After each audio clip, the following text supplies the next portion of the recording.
about it, and I'll use Chicago as an example. When you talk about giving reparations, you would need to do it in such a way that it improves the state of living for everyone, not just black people. So even though it would help black people the most, obviously, you cannot target the legislation at just black people. And so I go to Chicago, right? Let's say you're in inner city Chicago, crime rates are high, education's bad, funding for housing is awful. Reparations would be, in that case, that the government, whether it be state or federal, I don't know how that would work. I don't know the logistics of it because obviously. But yeah, they would go, let us redistribute financing and wealth into improving the schools here. Because another big thing about when you talk about reparations, doing it for the older generations, it's too late. It's too late. Reparations, I also think, would need to be in a form of making sure that the younger generations can lift themselves up and lift their future families out of poverty. So the first place I would start is improving the schools, making public schools better, giving them more funding, making sure they have more resources, making it free for students to go, paying the teachers more so they can do their jobs better, and making sure that these kids coming out of these bad neighborhoods can get a good college education or go to freaking trade school, for goodness sake. Like, leading them down paths where they can start building financial success for themselves and potentially their families in the future. Then you redistribute the wealth into the neighborhoods, infrastructure projects. But you know what this also does? If we create these infrastructure projects, it gives jobs to these would-be quote-unquote criminals, to these people who would turn to drugs instead, right? No one wants to do crime most of the time. And like when I say that, like when you get people on like petty drug charges, I'm fairly certain of this. Most of these kids don't want to go out doing drugs and hustling and gangbanging. It's appealing because they have nowhere else to go. So if you give them, here's work, here's honest labor, and here's education. I will teach you to be successful financially and how to be a hard worker. And so you build up their schools and you put in infrastructure jobs to improve these neighborhoods. Now these kids are working. And when I say kids, I'm speaking like, young, maybe into their 20s. So the younger ones are going to schools which are now getting more funding. And the older ones have jobs now that they can work, where they can be off the streets because they have somewhere else to be. And then you fund community projects. One of the big pushes has been, at least by liberals, has been defund the police. And that it sounds so jarring. But if communities have things to do, like something my dad told me that was in his neighborhood when he was growing up in the 70s, in the 80s, was he had church programs. There was a sort of Boy Scouts thing for people his age. They had step programs. They had recreational community centers that helped things. So he told me that his mom did everything in her power to keep him off the street by putting him in these programs. And lo and behold, here I am, right? So my dad clearly never turned that path because his mother had places to send him, right? What's really bad is when these kids, because their communities have no infrastructure, they have no programs, they have no financing, the kids stay at home all day, right? They have nowhere to go. And so they go between home and school, and it's really easy then to get caught up in something that they shouldn't be doing. And Bryson's very rough plan for what reparations would look like. It's fund the schools, fund infrastructure projects, and then fund community projects. Take money from the cops to now fund community projects and things that can keep the youth engaged, that they can go do every day after school and they want to do on the weekend, and that would keep families doing things instead of sitting at home all the time, right? Put money there, put money into rehabilitation, and then allow the younger generations to grow up and see better. And you won't see it in just one generation, but if we do this over time, those kids will grow up, and enough of them might grow up to have children themselves who they can then give something better. And then over time, you see, we build into this now where everything's lower and everything's all these, the crime rates are lower and the fatherless rates are lower and the jobless rates are lower because people can see different. But if you give people no opportunity to see different and to do something different, they're always going to keep doing the same thing. But the big point on that is that the government would need to do this for the community. This way, the white people and the Asians and the Latin Americans who may live in this community will also benefit from the same project. You can't just target it at black people. That won't work.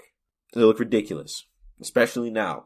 Trump's presidency has changed like so many things about how we can approach this. So you need to find a community that's just like terrible, run down.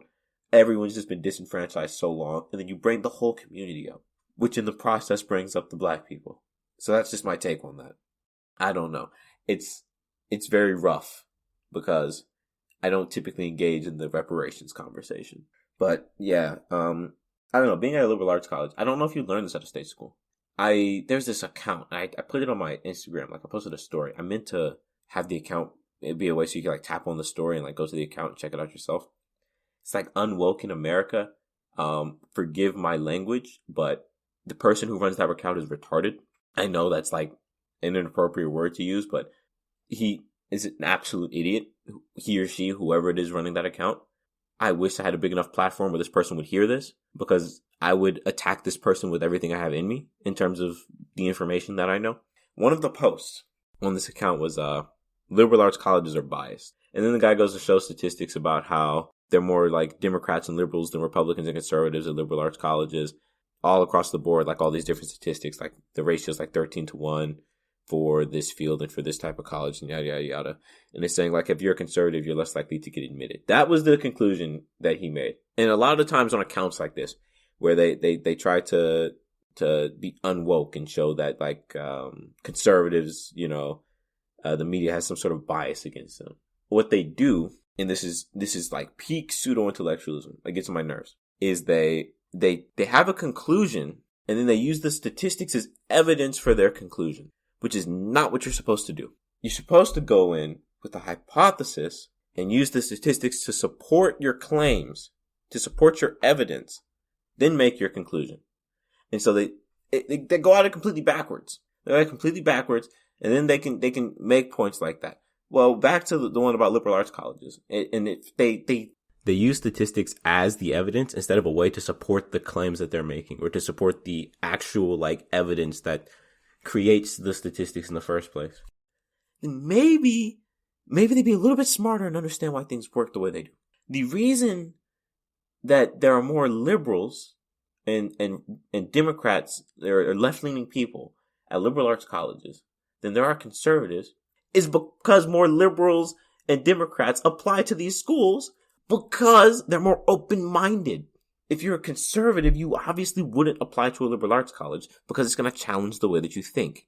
It's going to present you with information that you disagree with, not on the basis that it's wrong, but because you've been taught different and so you just plain disagree with it. If you presented a conservative with this notion that like, slavery ends in the 9 years after Jim Crow, all of these things lead to why black people's lives in certain areas, why like places like Chicago and Detroit and what are the other cities they always talk about? And like Philadelphia are so like quote unquote bad and run down.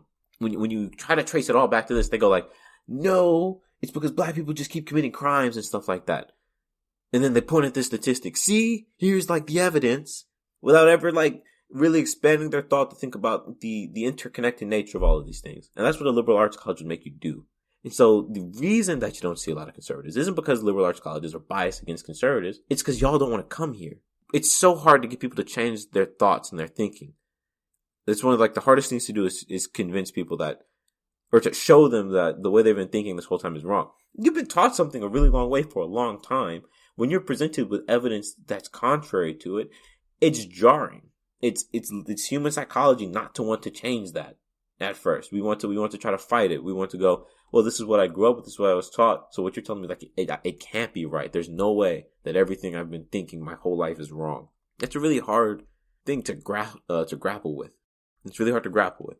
So you're like, no, y'all don't apply to these schools. You hear liberal in the school and you go, oh, okay, I can't go there. It's liberal.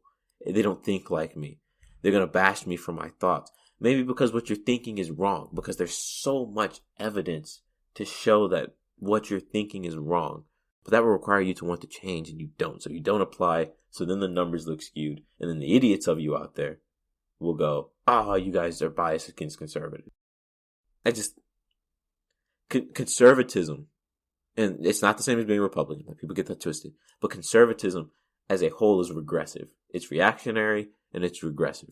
You're stuck to the certain way of life because you think it. I honestly can't tell you what you think.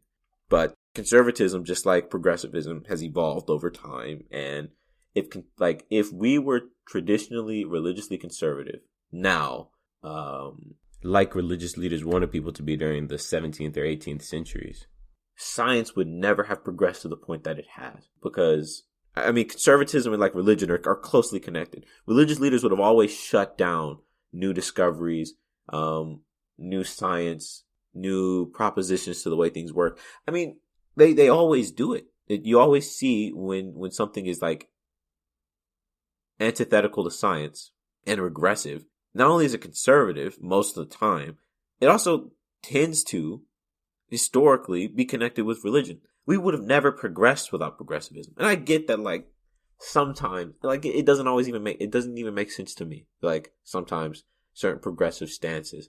I've talked about one before with, like, the whole transracial thing that doesn't make sense. And that's a stance some people have. But the stances that conservatives take are antithetical to progress. We can't get anywhere because, and I am Christian, and as much as like as much as I believe in a God and do go to my religion as like, I don't know, a basis for like a lot of things in my life, I also recognize that to govern society by that same standard is ridiculous. Which it's not even like, this isn't even like an anti-Christian sentiment as well.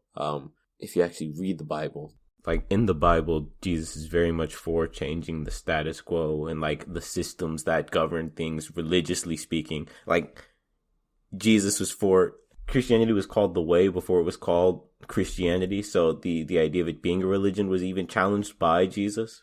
From the moment he dies, not like dies and rises, comes back to life, but dies in the Bible or goes back to heaven essentially. The disciples and the old Pharisees were really quick to go, you hear what that guy said? Disregard everything. Let's put the rules back in place. Which is, I don't know, early conservatism, you can call it. And it's ridiculous. It's extremely, it's absolutely ridiculous. It's regressive. It fights against progress. It fights against clearly interconnected links between like the way humans work and the way society has ended up the way that it is. Or like the reason society is the way that it is. At least, speaking for the United States. I don't know. I guess that points to say, thank you, early liberal arts education, because I don't know if I would have read that article on my own, and like that's good stuff. It's really good stuff. Being able to trace these things back together. I say that though, also like wanting to be clear, like please, like don't go crazy. Sometimes this side of the spectrum can get a little too extreme as well, which is again why I tried to make it clear, like. When I talked about reparations earlier, asking for money. I've seen some people just ask white people to give them money as like reparations. I can't tell if it was a joke or not, but I was like, this is not the way to do it. I'm not going to get into that. This thing is long enough as it is, but yeah, no, it's like, hey, white people pay me. Like, no, that won't, whatever you're trying to like feeding off of white people's guilt, which is also like, that's another conversation for another day. But like for your benefit, is not only harmful to any cause for the case of reparations, but it's dumb. And it's just like, it's really stupid. I really like. So like, although both sides are equally as bad, argument is a dumb one because they're not. There is definitely places where I go like, liberals can be a little crazy sometimes. Can be a little bit crazy. And yeah, it's really funny because I'm recording this literally. Supposed to be studying, and I just read something and I was like, I want to record this episode because I don't want to lose this thought. I think that was a good one. And look, it has to do with like college. It has nothing to do with the pandemic. But yeah, man. It's just, I don't know. The links are crazy. That being said, I'm still going to try to use every ounce of capitalism to my advantage so I can be successful financially. But I will also say this now that I am coming across new information. Like the capitalism as an ideology for the root of like government and like sort of free market government individuals, that's dangerous. That's kind of ridiculous. And I guess this doesn't get talked about enough too. And I know I'm just like rambling on now, but like capitalism has broke white people. Like, okay, I have to talk about this too now that I'm on it. you see, like the QAnon people. I know they're like a crazy branch of conservatives, but even like the less, like the more